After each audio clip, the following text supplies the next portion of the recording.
सवाल बस यही है महाराज जी कि इतनी बड़ी चोरी हुई है और राम मंदिर में चोरी नहीं हुई है बल्कि लोगों की आस्था की चोरी हुई है। इस पूरे मामले को आप किस तरीके से देख रहे हैं?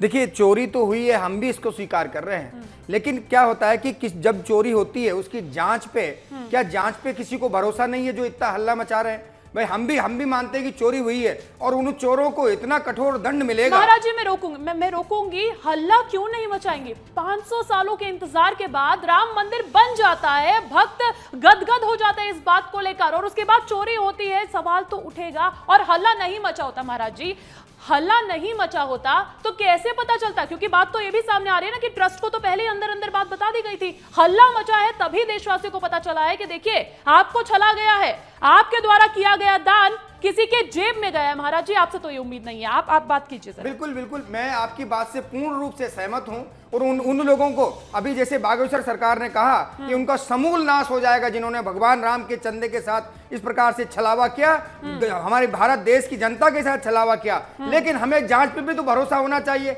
लेकिन हल्ला कौन मचा रहे हैं? अरविंद केजरीवाल, जो आज तक राम मंदिर दर्शन करने नहीं गए, अब वो दर्शन करने गए हैं, वहां आरोप लगाने गए हैं कि भैया यहाँ चोरी होगी। मतलब आप मंदिर की गणना करने, तारीफ करने नहीं जा रहे हैं, आप मंदिर को बदनाम करने जा रहे हैं। गलत तर्क, आप गलत तर्क दे रहे हैं। मैं ये नहीं सुन सकती कि आज कोई नेता जाता है जो पहले नहीं गया था तो यहाँ पे ये चोरी जस्टिफाइड हो जाएगी। चलिए ठीक है, जितेंद्र मिश्रा जी भी मेरे साथ जुड़े हुए। जितेंद्र मिश्रा जी, महाराज जी कह रहे हैं कि इस पर राजनीति क्यों हो रही है, जांच पर भरोसा क्यों नहीं जताया जा रहा है? क्यों नहीं जताया जा रहा है जांच पर भरोसा? जवाब दीजिए।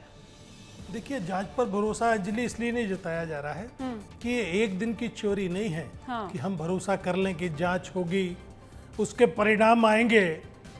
5 सालों से लगातार इस मंदिर में चोरी होती रही और ये चोरी नहीं है, ये डाका है सरासर। ये हम नहीं कह रहे, ये नृपेंद्र मिश्रा ने कहा है जो उस ट्रस्ट के अध्यक्ष है। ये संगठित लूट है जिसमें ऊपर से लेकर नीचे तक सारे लोग शामिल हैं। ये प्रमाणित हो चुका है। अब इसमें जांच की उम्मीद करना मुझे लगता है बेईमानी होगा। आप ये देखिए किस तरीके से भाई भतीजाबाद मंदिर को एक प्रॉपर्टी समझ लिया गया, मंदिर को एक घर की दुकान समझ के इस्तेमाल किया गया। तकलीफ इस बात की होती है। और अब FIR की बात की जा रही है, जब सारा का सारा लुट कुछ चुका। गजनबी ने सोमनाथ मंदिर लूटा था और ये बीजेपी और इन लोगों ने मिलकर राम मंदिर लूट लिया। ये प्रमाणित होता दिख रहा है।